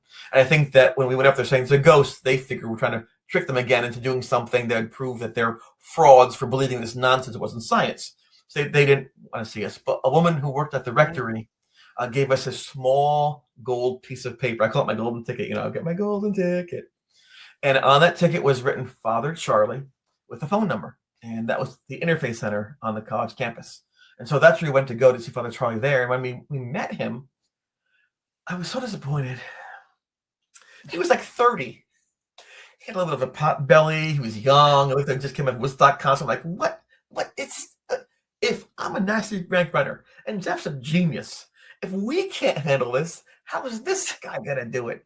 He looks like he's gonna go and sing like, are you Yes. done? No, but he was so good. He spent over an hour reading every page of Jeff's notes from start to finish. Start to finish. Actually, it was Paul and I who brought Jeff's notes with us. And Jeff said, don't lose them. Don't give them to him. We promised we wouldn't. At the end, he looked up, he said, very simply, I believe you. Oh my gosh. I don't want to say anything because to recollect it makes you re-experience it. So the notes were very helpful to have him. And he says, I'm going to help you. I said, thank you so much. I was almost in tears, like, yes. And he said, I have some questions for you. No problem, sir. You guys doing drugs? I was crestfallen. Fair question. No. And he said, listen, I'm not accusing you.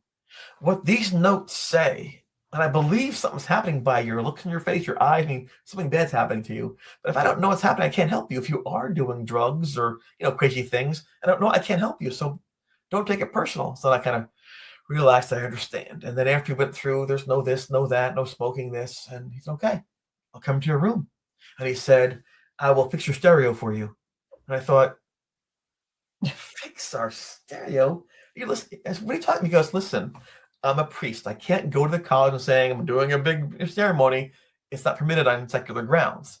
I read in the notes there was a stereo in your room, Paul stereo, right? I'm going to fix your stereo. I'm like, oh my gosh, this is the coolest place ever, right? Yes. So then the following weekend, he shows up at night to fix the stereo. They sign him in. He comes up to the room. He's jack up. I see his collar. I'm like, yes. It was really like one of those John le Carre spy novels. Like, so at first I'm thinking, this guy's done. He can't do anything. He was brilliant. So I said to him, are you going to exercise the room? Because you don't exercise a room. That's to do a person. Are you possessed? I'm like, no. He's right. So I'm going to do a blessing. And a blessing basically asks the spirit to find rest some other place, makes this room off limits, and protects you as well. I'm here for you and the thing. I'm like, that is so cool. So anyway, he took this oil and he put it on my forehead in the shape of a cross, like you see in the movies. I'm like, whoa. I was so freaked out. I'm like, ugh. And I've been blessed by a priest before with like oil on my forehead. I was like, what is that about? And then he started reading, and I'm trying to think. I had saved it at one point in time when he read, but it was a prayer for the sick, basically. And he asked that, God, that your servant Christopher, who is a good person, follows your laws, can you please protect him and keep him safe? All these things, you asked in your name. It was amazing, the ceremony, and he got done with the ceremony. It wasn't like in the shows where there's like earthquakes and the sun parts, and it's like it was just a nice, beautiful thing. And then he got done. Actually, I forgot one thing. When he walked in the room, he went, "Whoa!" Like, wow, what's going on? So that was pretty cool, I thought. He got done. It got quiet. I looked up at him, and there were no flashing clocks. There were no breezes. There was no voices or shadows. I thought, what? I said, am I going to be okay? And he said, yeah. I did this blessing, and you should be fine now. I said, can I get back in the room? No, only invite him back in. I'm like, that won't happen. So that's how that worked. And the interesting about that is I don't know how it worked. If it was the intent, if the thing knew what the priest was, if it was the holy oil, if it was the prayer, whatever that priest did, I can't tell you the exact, cause and effect. It worked for the duration of the haunting, and never fully entered the room. You'd feel around the perimeter sometimes like that, you know what I'm saying? But it never like broke things or threw things where it behaved. But it was furious that it had no access to me, and it began to attack people after that. So the priest, in his way, did help. And then when I was trying to figure out with the bathroom scenario, I called the priest for round 2. It wouldn't have worked because there's like 56 rooms in the dorm, and that would go to the gym or go to the music room. So he really wouldn't have been able to bless 1,000 rooms. It wouldn't be fair of him to ask him to do that. And he did say to me, if he'd help, reach out. And I said, I will, but I lied. I didn't want to bother him a second time. He had things to do. So that was more on me. And people criticized my dad. Well, dad came, he left. My father dropped everything. He made that 5-hour trip in 4 hours. My sister was angry at me. I didn't know her for years. It was her prom night. She had her high school prom. was to bring her date to the probably forgot and left her there and went to see if I'm okay at this college. I didn't know. That's how serious he took this. And in the morning he said, change your room. Dr. Lawrence Kessler, professor of psychology, he's the one that guided us, said, here's how you capture these voices. Here's what you use. He gave Jeff the instructions on how to get these as evidence. So all these people actually were helpful and doing their best. But it seemed like in the end that I would have to do something. And I didn't want to do anything to make this end. It seemed as though whatever they did wouldn't matter. But I love the fact, very thankful, that all these adults, professors, parents, priests, were actually willing to lend a hand and to assist. And I'm forever grateful. And you really can't, in a 1 hour sci-fi show or a hour and a half Netflix show all the things that went on in those 90 days. Well, the fact that, and it always, since we first met, since I first became aware of this, since I first was reading and researching it, I have been so amazed by your experience because I know the person you are now. Thanks. And you came through that so well because of all of those people that were helping you and who loved you and were caring for you. And no doubt. I just find it so interesting that, like, Jeff and Mara Katria and, when y'all were doing the New York thing. Yes. That was, I wasn't sure how you were going to feel once that was done. Well, when y'all were doing it. My friends were there. I mean, you might. No, but I don't mean that. I just meant I didn't know if it was going to be too much of a flashback kind of a thing. Oh, no. I always try to avoid the flashbacks, but they will happen. I realize that. And no flashback, trust me, from my experience, is as bad as the real thing. As bad as the memory might be, it's not as bad because I've separated myself from that. I'm out of that. It's behind me. I made it through. In that moment, there was no script. I didn't know that I would. I thought I would for sure die in that place. And that was very unsettling. I was losing my scholarship. I wasn't running anymore. I was failing my classes. It was just, I was being redefined by something I wasn't at all. It was just I will admit, yes, it's a fascinating tale. The experience is so amazing that it almost checks all the boxes you want from a classic historic haunting, right? Got everything from the full-body apparition to the priest. It's like the Warrens. You probably can't do better if you want to make something up. But the fact of the matter was, it was so, pardon my language, damn frightening.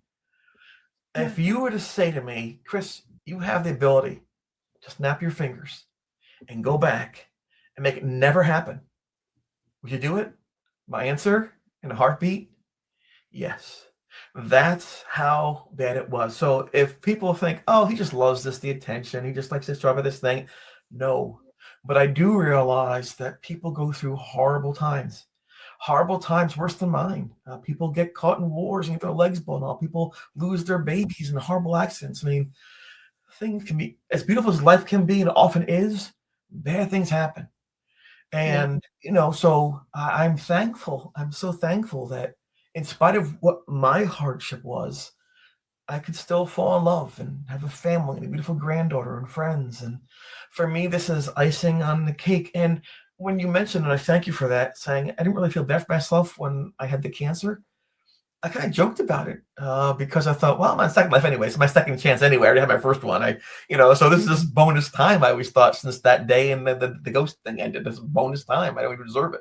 Yeah. So I didn't want to go. I want to see my granddaughter, at least here, graduate high school and give her a big hug and kiss, saying, Pop loves you.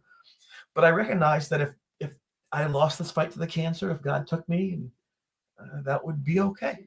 That would be all right because I would still have in my life had achieved so many wonderful things that maybe aren't as fortunate as I was to have happened in the first place. So. That's beautiful. That really is.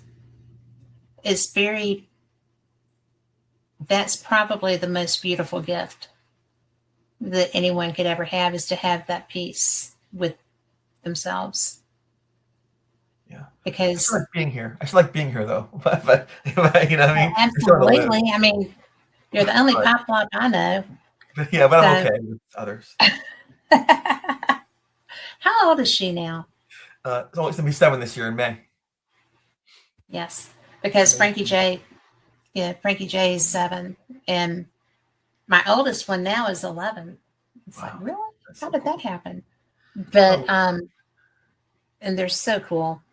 Yes. But it's I remember the first time that you were sharing pictures of her at your house when she came up. That was the most precious thing.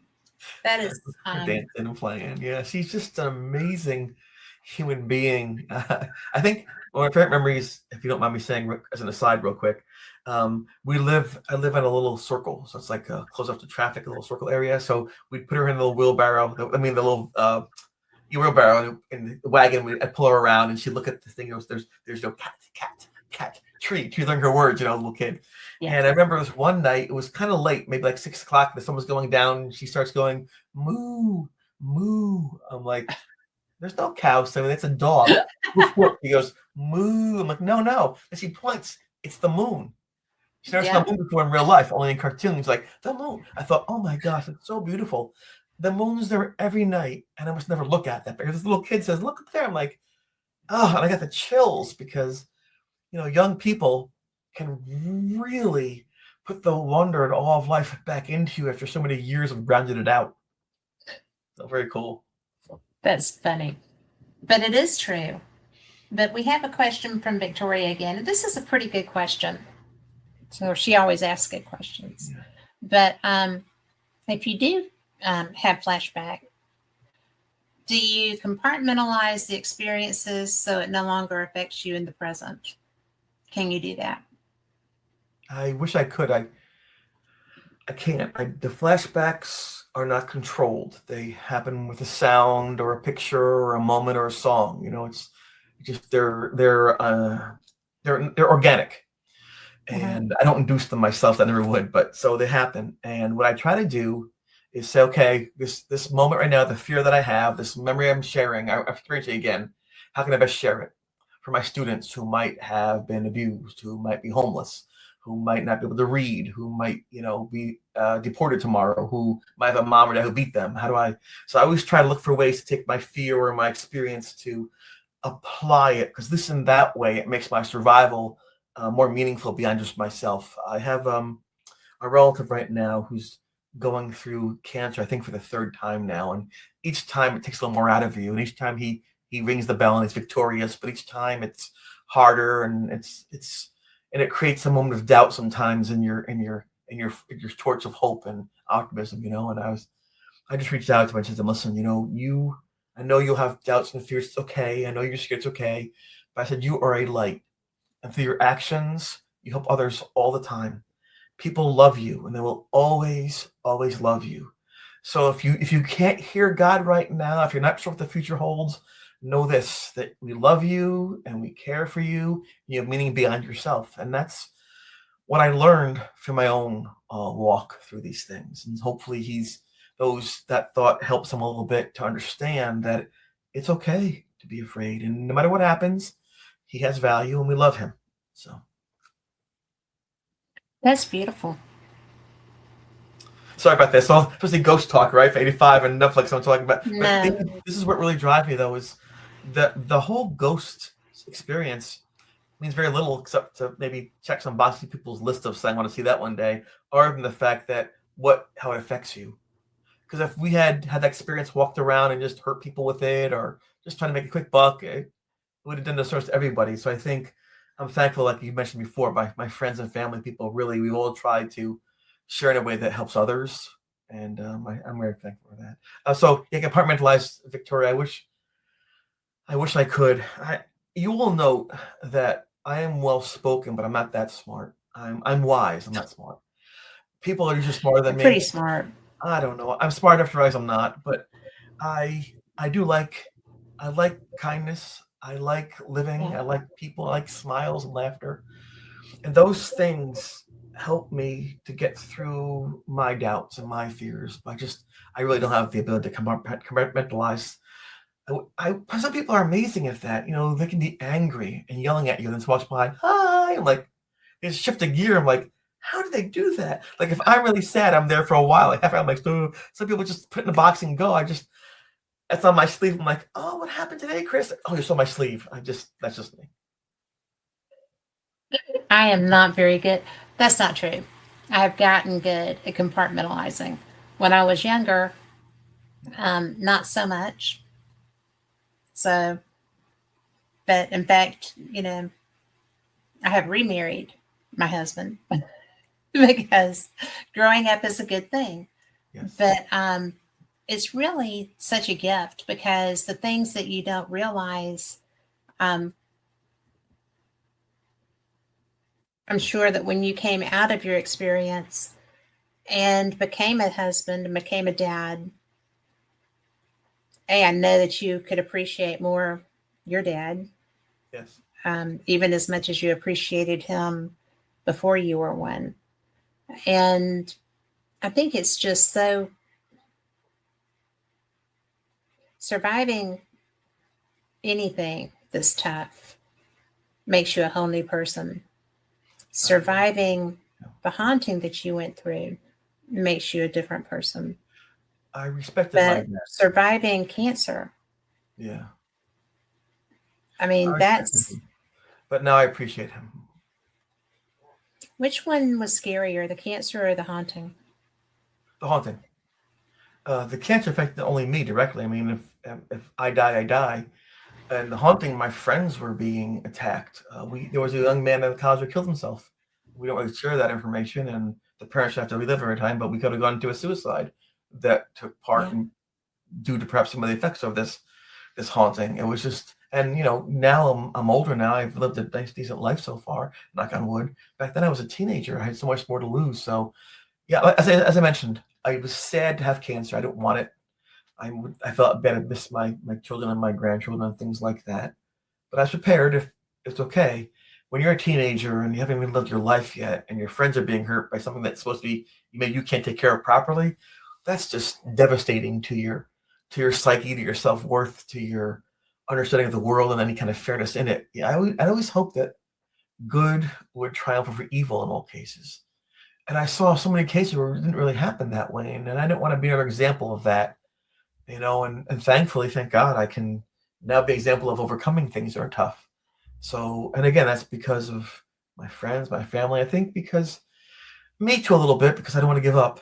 I really believe that if I can get one more day, it'll get out of this mess. And I think that may be a better marathon run or two to go 1 mile at a time. So, That's actually the best way to look at things. There's always going to be, until there's suddenly not, there's always going to be another day, another opportunity. The problem that presents, though, is that you never know when that is. no. And, that's why it's like my friend that I mentioned who passed away. It was just the most bizarre thing. And I was lucky that I found out about him being hospitalized. And bless her heart, my friend Lori, who is, mentioned in chat earlier, got stuck with a waiting room while I went to go visit him. And I knew that I probably wasn't going to see him again. And I'd known him since I was 4. And that was a long time ago. Yeah. It's, but how lucky was I that I found out and could be there? Right. Yeah, I think it's amazing. That's a beautiful thing, Kat. My grandmother passed away almost 4 years ago now. She was 98 years old. Wow. Amazing person. And my dad's mom, my grandparents, I love them so much. I'm so lucky to have grandparents. My gosh. Greatest gift of all, I think. But toward the end, she was unconscious. She didn't really respond. And I was up here in New York and she was down in Florida, and my dad was down with my mom. And I said, "Can I just say goodbye to grandma one more time?" I said, "Well, we'll tell her that." I said, "No, put the phone by her face." She's like, "Oh, no, she's not going to." Please, Dad. I just want to see her. So they put the phone by her. And when I was a small child, she'd sing to me. How much is that doggy in the window? Woof, woof, the one with the like that. So I Yes. just wanted to sing her that song. Kat, she opened her eyes. She opened her eyes and she looked at me in the phone and squeezed my dad's hand. And I just said to her, Grandma, I love you so much. You're Oh the my best gosh. grandma ever. Thank you for everything you did for me. I will always love you. You're wonderful. I love you. And then, I went and she was gone shortly after that. But I will never forget that moment and the opportunity that I had to, as sad as it was, to say goodbye. Because I know she knew. I was speaking from my heart, and I know she knew in that moment of scary. It's gotta be scary in that moment, I think, when okay, this is the end, that somebody still says, I got you, I love you. There's that human. And so I'm hoping, just like I did with the ghost just before, I helped her find some rest because God knows she deserved it. So, Yeah. Well, I'm a firm believer that when you're not here, you're in a better place. I hope so. And So, well, I don't think this is it. right. No, me either. I mean, because with what we've experienced, what I do, um, I like investigating, Yes. and probably you've had enough of them, so I get that. But because I'm always curious, and I always feel like even if sometimes the spirits aren't the nicest people in the world, I still feel like that's I like the validation that there is something else. You're in a blessed place. You're in a blessed place, Kat. You really are, because you're looking for some positivity, some truth, some hope, something beyond. I think it's the healthiest place to be in for any human being, to look beyond the self and try to find answers. I'm afraid to find out more. I don't have Well, you that. didn't have to, after what you went through. I I don't wouldn't be have seeking that. that. But even beyond that, I don't have that classical faith. Faith means you believe without seeing. But I saw after death every single day, hour upon hour, for weeks and for months. I saw Exactly. it was a fact. I don't have to believe that there's life or death. I know that there is. So therefore, I don't have that classical faith that saying is I don't have that. And what I did see of the afterlife wasn't harps. It wasn't cherubs. It wasn't sunlight. It was like this, but more magnified. The suffering was greater, the intensity was greater, the time was endless. That's why I was hoping that wherever that thing was, it was one of many places to go to, but I don't know what that means. So for me, if you want to get down to the nitty-gritty of it, if I'm being blatantly honest, I never usually do this. I'm afraid to know more, because I'm afraid if what I saw in that moment is what is. And I have to hope my faith is that what I did see isn't the only answer. That's why I'm scared to investigate Right. sometime. Is that fair? Fair. I think that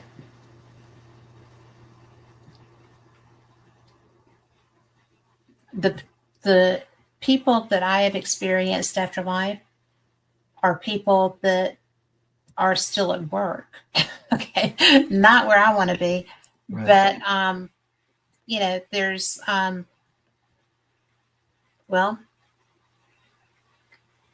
and in that jail, because I made a whole jail mad, and doors were banging. They weren't moving, but they were banging, and there was stuff, and there was voices, and it was dramatic. But it was everybody that I've seen are still tied to a place. Yes. Kind of like yours was. Yep. And out of all the times that you experienced him, did you ever experience him out of your dorm? Yes. Oh, yes. After the blessing, I went to the library. He was in the library, and I had these books down off the shelf. I was afraid to shower in the shower in our dorm, the small bathroom after the attacks. I'd go to the large, it's a group or gang showers at the college gym, and he'd be there looking into the showers. And one kid says, "Oh my God, there's somebody watching you in the showers." but I don't want to tell him it was a ghost. You know what I'm saying? Because like it would have freaked him out. And I don't want to withdraw him these things. So yeah, all over the place he'd go and just try to get me to talk to him. And it's kind of like when you're in second or third grade and you get a note, it's folded up, and you open it, it says, I like you, you like me, circle one, yes or no, kind of thing. Yes. But I couldn't go home from school. I couldn't, we weren't just little kids. And it just, you mentioned, we talked about running real fast. I ran real fast. This thing would always like watch me. And especially if I got undressed, he'd like look at my legs. I thought, that's freaky. I was even like a figure model for art class. I didn't care about being naked. But when this thing looked at me, I felt different, like really weird, and I cover up, and then I realized, he was caught and tortured because he didn't run fast enough. If he ran faster, he would have lived. I think in his mind, all those years and years and years gone by, he thought, that's my answer. If I can take his body and go, I'm free of this pain. I'm free of this eternal suffering. I need him to help me with this. I think he was confused. So I really think he was so desperate that that's one of the reasons he thought that, he was going to interact with me beyond even the familiar relationship. So again, it's so fascinating to think how people view things. Even a dog or a cat, your pet, who you love, is part of the family, can scratch or bite you if they're scared or hurt. I mean, people, when they break up, can be so vicious sometimes, right? So vicious because they know how to hurt you. And I think this thing, for the first time in hundreds of years, saw somebody who would hear him, relate to him, who had the skill he needed to escape his fate, who ran by where it happened every single week, whose ancestors found his body and buried him. I think for him, it was no brainer. But for me, knowing none of that, it seemed like I was being oppressed and possessed and all these horrible things. Right. If you had asked me back then, I'd say it's an evil, vicious spirit. Looking back now, it's a very desperate, sad soul looking for an answer out of its pain. That's a good take on that. Oh, when did you realize that? About the connections or about the spirit? About the spirit. When I talked to him, when the very last time that I saw him, when I decided I would break the blessing and talk to him. And I was so angry at him. My back was still cut up. It wasn't healed all the way yet. I was failing my classes. I was off the cross-country track team. People thought I was crazy. Their reporters coming to talk to me to interview with the papers and the radio and things. It was horrible.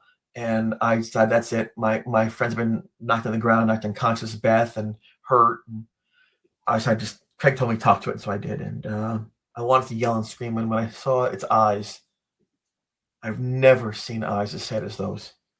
And I was angry at myself for not maintaining my anger, but I couldn't help but see the suffering. And the suffering was so ridiculous that I couldn't help but feel compassion for this thing that I hated so much, that I wanted to hate.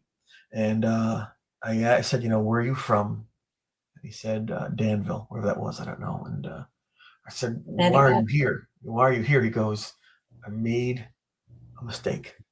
So much pain. And so when you hear words like that, and it wasn't lost on me, I'm thinking to myself, oh my God, I'm talking to a dead person. I'm actually talking to them. I mean, like communicating. It's right in front of me. Isn't that impossible? I mean, so I knew in the back of my head, this is an amazing moment. But with no tools. I was scared because like this thing would attack me. And I finally said, listen, you want my help. You keep calling my name. I know how to help you, but I knew one thing. You can't stay here. The longest number of people are going to get hurt. It's not the answer. If you want my help, I'll give you this piece of advice. You have to find rest. You can't stay here. You have to believe that whatever you did wrong, you're forgiven, that someone still loves you. I'm going to count to 10. The night I first saw you in that room, when I opened my eyes, you cannot be here. And I counted that slow count. 1001, 1002, 1000. I got to 10 with my eyes and he was gone. And I never saw him again. I didn't tell anyone what had happened for a couple of days. Who knows if it lasts for 10 minutes or not. But after a few days, there's no sign of him. And there are no more activities happening, no more attacks. And Jeff said to me, hey, it's got quiet. What happened to the ghost? And I explained to him what I had done. And then Jeff wrote about the day that the ghost boy had put the spirit to rest. And that's how the whole story went all through Western New York for 40, 50 years until these days now. That's how it ended. So I remember saying to myself, God, used to be omnipotent. You got the wrong guy this time. Sorry about that. But yet somehow he was right. And by luck, by was able to help this poor thing. Somehow he was right. Yeah, here we go Most again. famous last words, dude. Yep. I think he was right again. Now, we've got about 5 minutes. Do you want to tell people about the interviews that you're doing and the publications that they can find your story in? Oh, it's been really cool. I've been interviewed by People Magazine and Forbes Magazine and the Wall Street Journal. It's been quite an amazing journey, that the exposure that Netflix can give to you. You know, I'm just so honored. I'm back this year out on the tour this year, going around all different places to meet people and speak. It's like the old days. I'm looking forward to it. I've not really missed showing this. I have my final book. It's called The Ghost Boy of Geneseo, and this is a picture of me at the toga party. This is the last. I saw that thing at the window about half hour later. It's just my last moment of happiness on the planet without being bothered by the experience of the ghost. I wrote the book with this, and it's 400 pages. It's double. It's a great book, by the way. What's that? It's a great book, by the way. Thanks. It's double what you have to about evidence. I'm very proud of it. I have backstories on the priests and things. So if you want to know more about what actually happened, it's right there. It's in hardcover, softcover, Kindle, and audio book. Anyway, so that's nice for me, because then when I kick off and go find my rewards, it still stays behind. People can see what actually happened for sure. My favorite thing about the Netflix show is that my father's in it. My dad is 82 years old. I always wanted to make him proud of me. And in the show, you hear him say he's proud of me as a son. So I can put that show on every day for the rest of my life and see his face and hear his voice, even if he's gone, and know that's my connection. And I'm very proud. And if anybody wants, perfect. Isn't that cool? And if anyone wants to read that to me, that's the best part. I think for me it is, because it was worth doing. Like that part alone makes it worth it, because I've always fought hard to get his approval. And I'm on my Instagram and Facebook and X and Reddit and things like that. But I always like talking to people. But mostly I like doing this, like talking with people like you, Kat, on the podcast, and just reaching out to folks and just sharing what happened and what lessons I learned. And I really want to thank you. I still have in my other room, I have the white framed picture you gave me of the seagulls that from what is it, 9 years ago now? No, 11 years ago now. Yeah. So it's pretty crazy. Been a while. Crazy. Well, thank you so much for giving me all this time. And Victoria said, what a great interview, Kat and Chris. Well, Chris. That's you. That's you.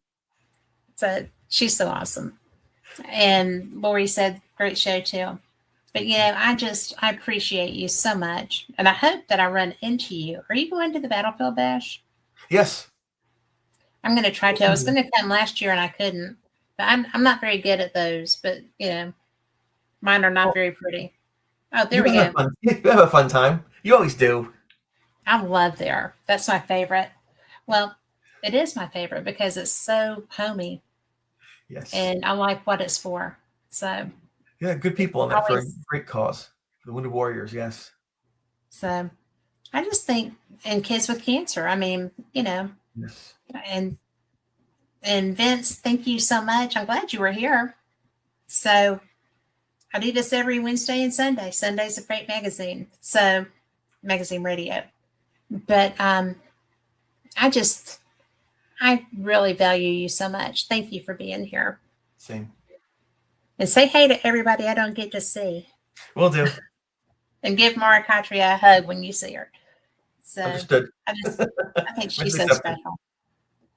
So, but anyway, thank you so much, everybody listening. Big hand when I do that. But anyway, that was different. But thank you. I appreciate every one of you. And we will see you next week. Same cat time, same cat channel.